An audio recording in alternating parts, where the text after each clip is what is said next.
আসসালামু আলাইকুম। যে যেখানে আছেন আশা করি ভালো আছেন। আমি আপনাদের দয়ে ভালো আছি। আজ কিছু কথা বলবো জনগণের স্বার্থে। জনগণে কি আশা করেছিল, জনগণে কিসের জন্য আন্দোলন করেছিল, সেই কথাগুলো আপনাদের সামনে তুলে দেব। শেখ হাসিনার বিরুদ্ধে আন্দোলন করার উদ্দেশ্য একটাই ছিল, এই দেশে ভারসাম্য থাকবে, সবার সমান অধিকার থাকবে, মেধা দিয়ে চাকরি পাবে, কোনো কুঠা থাকবে না, যোগ্যতা অনুযায়ী চাকরি পাবে। কিন্তু দুঃখের বিষয় কি জানেন, আরো আগের চেয়ে কুঠাখন বেড়ে গেছে। আর আমরা যাদের বিশ্বাস করে ক্ষমতায় বসিয়েছিলাম, তারা আমাদের জনগণের আশা আকাঙ্ক্ষা সব ধূলিসাৎ করে দিয়েছে। জনগণের আশা আকাঙ্ক্ষা পূরণ করতে পারে, সেই জন্য জনগণ হতাশা। জনগণ শান্তিতে নিরাপদে ঘুমাতে পারে না। জনগণের মাঝে সবসময় ভয় থাকে, কোন সময় আমার বাড়িতে আগুন জ্বলায়, কোন সময় বিনা কারণে আমার উপরে মামলা ঢুকিয়ে দেয়। যাদের কোনো নিরাপত্তা নেই, চাকরির কোনো নিরাপত্তা নেই, দিনে দিনে সব মানুষ বেকার হয়ে যাচ্ছে। জনগণের এখন হতাশা।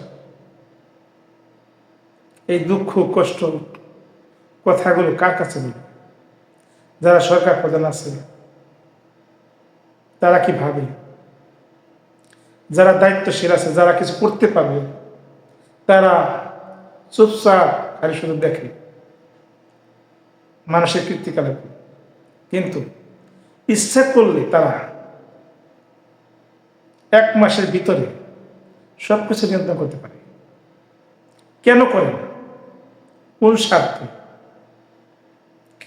কারণ এখন ব্যক্তির স্বার্থ দেখতেছে, নিজের স্বার্থ দেখতেছে, জনগণের স্বার্থ দেখতেছে।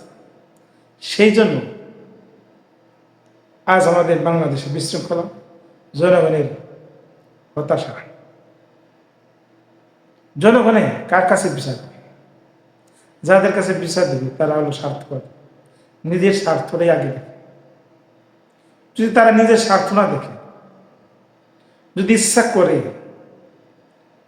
বিশৃঙ্খলা বন্ধ করতে পারে, কিন্তু করবে না। আমি তাদের উদ্দেশ্যে একটি কথা বলি। আজ আপনারা যারা চোখ বুঝে আছেন, দেখো না দেখো বান করে থাকেন,